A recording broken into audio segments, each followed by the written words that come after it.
Dad and Mom came to Canada in '54, and when they first came, they were livestock farming, but Dad actually had some background in small fruit crops, and that was kind of one of his passions. He did strawberries through the years, did some orchards, but he started to see all these old farm fields at that time that were just abandoned for a number of years. He noticed the blueberries starting to grow in them, and so we nurtured them along and brought them along. It wasn't anything that we had to plant. They're old established farm fields that were cleared for hayland and pasture land, and the blueberries took over naturally as the soil gets more acidic. That's basically was what lured Dad into starting with the wild blueberries. They were there, and so he nurtured them along.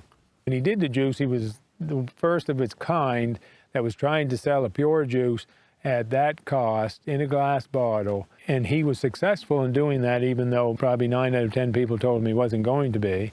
I think it made him more determined.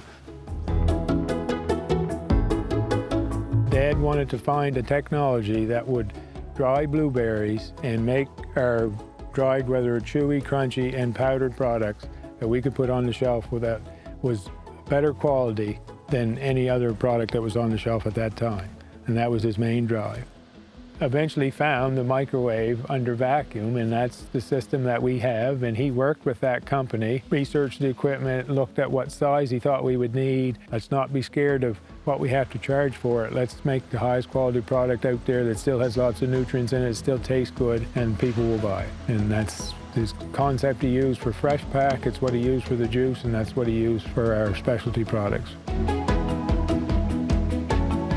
You always seem to be too busy for the amount of people you have, but not quite busy enough to have another person. It always seems to be, and you finally hire another person, then you put on more work, so now you're too busy again. But we've always done that, and we've always managed, and some days are long days, but that's just the way we grew up, and we've been able to deal with it. So we were taught to put back into the communities where you grow up, and I think that our family brought that from the Netherlands with them, to be honest. And so if anybody's looking at buying our products, I mean, they're going to be here, whether it's this generation or the next. We're going to keep our products coming out of West Caledonia. That's where it started, that's where it needs to be, and that's where home base is for the blueberry grow site. And so expansion's probably most likely going to happen in different avenues of the business, but quality's always going to be number one, and again, there'll always be that Van Dyke connection in there.